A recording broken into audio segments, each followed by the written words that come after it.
Hello there, Steve here in Sydney on the lay Gnosis website, truebluehealer.com, where in just 20 minutes you can get physical evidence that something's changed. Your divine spark can be activated. You'll get physical evidence of that, and lots more physical evidence further down the track within several weeks. You'll get some vivid messaging dreams, and all sorts of other goodies await you. If you become a Gnostic, that's Gnostic with a G. I'm going to come back to this because it's really connected to the Notre Dame business. I can tell you a few things about the Notre Dame thing, stuff you may not have connected yet. So I know we're all love joining dots, don't we? So here we go. By sheer coincidence, Notre Dame up in the ceiling caught on fire 1.5 hours before Emmanuel Macron, with immense political problems, was going to make a national television address revealing how he was going to deal with the rising civil unrest of the yellow jackets, the yellow vests, you see. And it just came along. It was just such wonderful timing. I mean, the fire could have happened the day before or the day after, couldn't it? It sort of makes you think. And the other fascinating thing is that Macron has been the one who wants to replace every Frenchman with an African. He's quite open about bringing in 100 million Africans to France, basically burying traditional Frenchmen with a totally alien culture, just burying France alive in migrants from Africa. That's what he's been espousing all the time he's been in office. But suddenly, on this day of Notre Dame catching on fire, suddenly he's had a flash of insight, and maybe to save his political skin, because he's about to be taken down by the yellow vests, the yellow jackets, he's suddenly discovered the value of French literature, culture, architecture, language, poetry, storytelling, Victor Hugo, Hunchback of Notre Dame, all that stuff. And he's now pledging the utmost effort to rebuild a culture that he wanted to bury alive with African migrants. Okay, now, this could be good news. It could be him trying to do an about-face and realise that globalism isn't going to work, that it's been violently opposed at very deep grassroots level in society all over the world. Europe, Estonia, Italy, Hungary, all these countries, Brexit is a revolt against the EU and globalism. And even in South America it's happening. Donald Trump is part of the anti-globalist movement. And it's turning up in more and more electoral outcomes. If you listen to Dr. Steve Turley, he can make the most boring electoral statistics sound interesting, and stop your eyes from glazing over for at least 10 minutes. He's quite good at that. I'm afraid I'm not very good at digesting statistics, but Dr. Steve Turley tells you all over the place, retraditionalisation is taking place. People are waking up to the value of their ancient cultures, what they built, admiration for what their forefathers built, that sort of thing. And suddenly Macron is full of admiration for the great cultural construct called France, one of the great centres of European civilization. So is it a climb down for him, hoping that nobody notices he's done a complete about-face politically, or does he still intend to bury this civilization alive in African migrants? Because that's what he's been talking about. Sarkozy used to do it too. So gives us much to think about, doesn't it, about the mysterious and fortuitous timing of this fire in the Notre Dame Cathedral. Not much damage was done, but it's functioned as a very emotional sort of French 9/11 and woken a lot of people up. Now, this brings us to another subject. Within 24 hours, about $1 billion was pledged by people who are saying we've got to fix Notre Dame. It's a cultural icon of the Western world. It's got to be fixed. $1 billion turned up. Now, why would this happen? Well, I'm going to tell you something about churches and falling attendance. just because people stop attending church doesn't really make much difference to the fact that people value them. There were complaints, there's been complaints that, you know, Christianity's on its last legs. Last 100 years, very few people have been attending church. But guess what? That also happened in the Middle Ages. Right, the big complaints, we're building all these giant cathedrals and the people don't populate them very much. They've got better things to do on Sundays. So what does this mean? It doesn't mean that religious thinking has gone or religious values have gone. It means simply that something people very seldom realise, that religiousness, religious ritualism is built into everyone's DNA. And I dare say you couldn't name an atheist society in the history of mankind. There's never been one. In fact, I'll challenge you to do that. You can write something under this video, see if you can name an atheist society dug up by National Geographic, say. It would be celebrated if it was found by one faction of society. You're never going to find it. Just think of all the civilizations you've ever known: Inca, Aztec, Greek civilization, Indian civilization, Chinese civilization. There has never been an atheist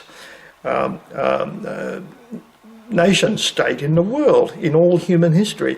So that's why everyone has natural religious tendencies in their DNA. It's as deep-seated in us as territoriality, our tendency to fight and die for our homeland and regard our own kind of people as our home people. It's very, very natural, and we obviously get it from animals. We get territoriality from animals. Religious behaviour, I don't think animals do that. We think about death and afterlife, don't we? We bury the dead, we decorate graves, we put herbal medicines in graves with people. Even Neanderthals did that. They had bigger brains than us. They could sing, they could speak, they could dance. So they probably did religious rituals too. So we can't really get away from religiousness. It's in our DNA, whether we go to church or not, whether we go to the mosque or not, whether we go to the synagogue or not. And that's how it would seem to me that $1 billion has been pledged within 24 hours of Notre Dame being damaged. It's a great awakening for globalists, I think, and I'm wondering if they're looking for a way to climb down from their intention to bury the French civilization alive with Africans, with a totally alien culture. I hope it is, but action speaks louder than words, so we don't listen too much to what they say, we watch what they do. Will Macron stop the immigration and start apologising for wanting to genocide his own French nation? I mean, that's a pretty big thing to do, and keep harping on about it and saying, I know all about this because I'm a banker, for goodness sake. So globalism is very much on the run, and the emotional response around the world to Notre Dame is a very big indicator of the deep-seated religious feelings that people have, whether they go to church or not. There's a lot of objections by people that don't like going to church. Well, it's boring, it doesn't do a thing for me. What would they know about my life? They're uninspiring. I go there and waste 2 hours. What's the point when I can go to the swimming pool or do something better? All of those objections can be upheld. The church's rituals are not very inspiring, really. Often it's the architecture of a church that does that, and the pyramid shape, sort of like this, is all about attunement, your personal attunement, and you get that in prayers, in case you don't know. There's improvements in your biochemistry while you're doing meditation and prayer.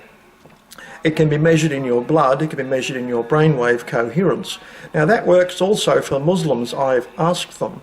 I've got Muslim family, and you say exactly what goes on in your head when you're doing this prayer position thing like this, and you go through Allah Akbar, all that sort of stuff. What are you actually doing?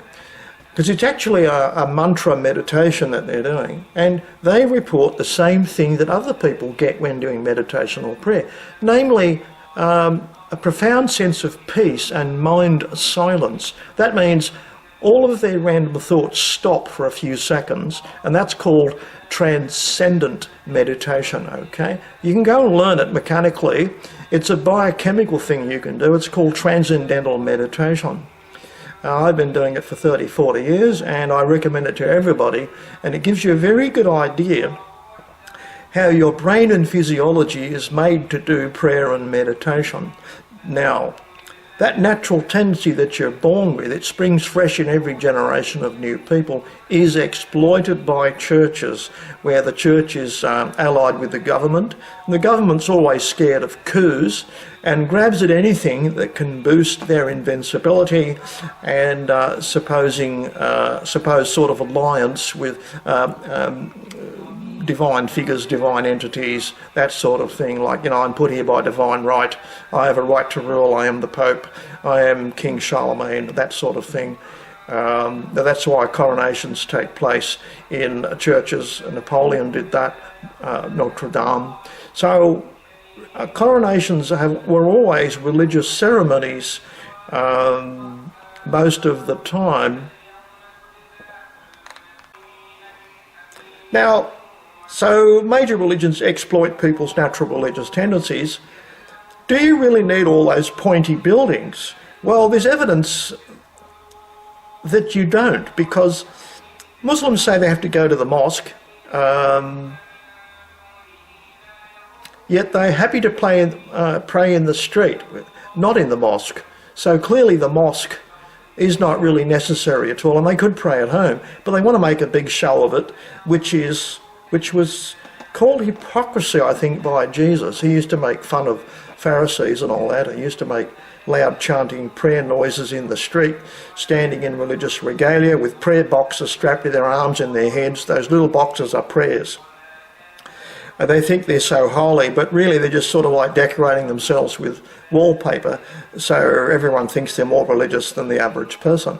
And Jesus called them hypocrites for doing that. And Islam, with its very loud, ostentatious, is hypocritical in that sense, because you can pray in a closet, you can pray in a dark room, you can pray in a bathtub. There's really no need for those pointy buildings, but we attend them, we admire them, because it's part of our natural religious tendency to admire anything that's about self-attunement and reaching high moral objectives, you see. So, now there's a lot of complaints that going to church is boring, better things to do in my secular life, and there's so many secular delights. But that doesn't really mean that secularism is winning over religious themes, because religious themes just made a huge comeback with the burning of Notre Dame. You see, that's a big reminder. Now, what if I told you there's something physically available to you, it's installed in your physiology already, and it's waiting for you to wake up to its presence? It's called the divine spark. And you can get in just 20 minutes at a website, truebluehealer.com, immediate physical evidence that something's changed. You'll get some vivid messaging dreams in 20 minutes or so. By the end of the week, you'll definitely get some vivid messaging dreams. You'll get physical signals within a fortnight or 3 weeks. You'll also get an internal mentoring voice, so that you will become a sort of biblical figure. Do you understand? A lot of the biblical figures were allegedly guided by internal mentoring voices, that sort of thing. The problem with reading it in a book is that you think only the most heroic people in holy books can ever be that turned on and connected to God. Well, it's completely false. You can do it too. Every person is equipped to do this, and it's called layman's gnosis at truebluehealer.com, and you can do it in 20 minutes. And believe me, the daily experience of waking up to music, musical signalling and that sort of thing is far, far better than any church service. And it's not just Sunday mornings, it's 7 days a week for the rest of your life. And you have to learn to put up with a glowing admiration, that's an obsessive affection for you, where pure affection is literally poured upon you biochemically in a way that churches never do, okay? So you can continue your religious devotions, go to church, mosque, synagogue, whatever, but layman's gnosis will activate you and likely improve your faith and also steer you back to the correct path where you've been wrong in your understanding of ancient books written in ancient languages which use obscure terminology and you're not sure if they're literal or being metaphorical or what. But layman's gnosis can do that for you in just 20 minutes and it's free. Maybe I should charge $1 for it. What do you think? Connection to God, what's it worth to you? And you can still admire all the pointy buildings, which are lovely to look at and inspiring. But they're exploiting your natural religious tendencies to get you to pay taxes and fight in the military and shore up the government of the day. That's the original notion of harnessing, taking advantage of people's natural religious tendencies by the state, kings and princes. So, have I explained Notre Dame to you yet, where $1 billion appeared overnight? Do you understand now why it's happening? It's perfectly normal and natural for these things to happen, and no one should be ashamed of it.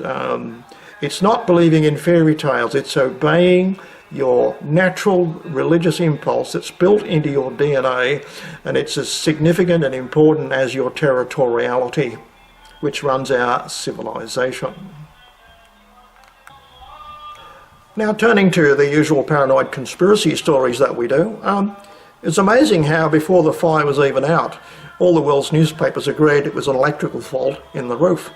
But I'm very electrically oriented. I've been an electronics technician all of my life. I know a lot about power and power boards, and I'll tell you this, there wouldn't be much electricity up in the roof of such a building. It's only a church. And any electricity installed up there is going to be inspected for one thing. PVC coated electrical wiring doesn't have short circuits randomly occurring. It's very long lasting. It has a very, very long lifespan. And power boards, distribution boards, are always installed with breakers so that if a sudden overcurrent occurs, the breaker pops, breaking the circuit and preventing fire. So how they knew it was an electrical fault simultaneously in newspapers all over the world before the fire was even out is astonishing and smacks of organisation, okay? It's an organised line from deep state headquarters feeding all the newspapers, you see. About the only thing you'd have up in the roof would be what? Lighting? There'll be no air conditioning surely in the giant vaulted roof of a church. So what would you have up there that's got massive currents in it that could burn things out? I've read that the wiring was completely redone in the year 2004, so it's done to very modern standards. It would be inspected, it would be tested, and generally speaking, in light load circuits, lighting circuits, you don't get a lot of current to burn anything out. So it seems to be a made-up story in the worldwide press. It is very, very suspect. Now, there's another astonishing coincidence, apart from Macron's speech. Excuse me getting darker, the sun's going down. But random tourist phone cameras that are all over the place now detected just about an hour before the fire started 2 or 3 UFOs low in the sky. Top of the picture, I've got the video linked for you. You can look at what seems to be an accidentally snapped TR-3B, a black aircraft, triangular shaped, nearby. And so you start thinking, and it seems to cloak. One of the other UFOs seems to cloak and uncloak and makes strange movements, unlike aeroplanes or helicopters. So you start thinking, It's reminiscent of California fires where cars burn, houses burn, but trees don't. Have you seen that strange pattern where people drive around showing you the trees aren't burning, but the houses and the cars are in the middle of car parks? In the middle of bitumen car parks, cars are burning and aluminium is melted beneath them. Yet the trees aren't affected. Now, there's a link below for that video, and I want you to look something up to explain that. It's called the Hutchison effect. It's some kind of strange, uncontrollable influence caused by radiation of 350 kilohertz. Electromagnetic radiation. You can make things seemingly resonate and burst into flame. In 1983 it was discovered, but I think someone's got hold of that and done a better job of it and made it airborne. It's possibly a weapon used in TR3Bs to start fires everywhere, because the fires are huge in California, aren't they? And the fire started in Notre Dame. And the other funny coincidence is that they immediately said in the newspapers that 200 restoration workers go in there every day and come out again, and they were all out by 5:30, so they couldn't have anything to do with the fire which started at 6:30. So how do you know one of them didn't stay behind? How would you know? What if someone left a cigarette smouldering? What if someone left a power tool running? What if someone left a candle to burn down deliberately? How could you know that it's an accident before the fire's even gone out?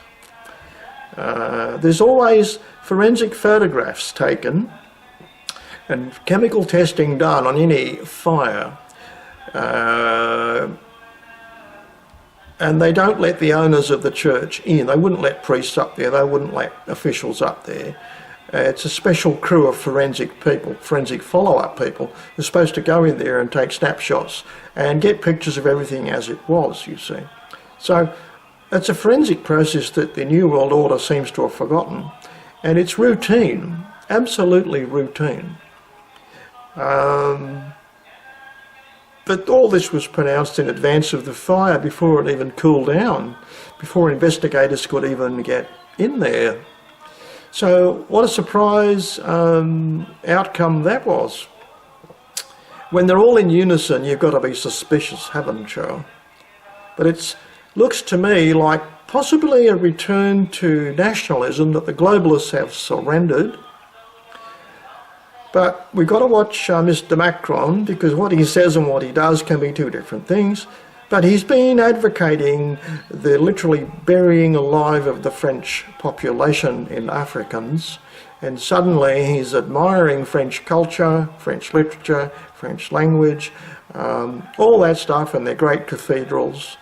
And suddenly he wants to be the friends of everybody in France, who he's been trying to annihilate. So can we trust this man? Not as far as we can throw him, I would say. But it might be the only way out if he wants to remain in power. Now he's the great conquering hero, another Charlemagne, restoring Notre Dame, after most of the valuables were recovered and removed before the fire. It was a perfect piece of political jigsaw puzzling, wasn't it, the way it all happened. 1.5 hours before his 8 p.m. speech or something, and the Notre Dame bursts into flames, and he cancels his TV appearance and becomes a Frenchman in the next 2 hours, and extolling the virtues of French civilization. Well, have I said enough on this topic? I could go on about Brexit, but that's another video, I think. Am I still here? Can you see me in the darkness? The sun's going down. I'd better stop talking. So I'll see you next time, and you can try that True Blue Healer thing, that 20 minutes layman's gnosis. Anytime you like, it's free, round the clock, and all questions will be answered. And you'll get immediate physical evidence that your internal experience will be far better than any visit to any cathedral in Europe. I promise you. Okay? From near total darkness, I'll say goodbye now.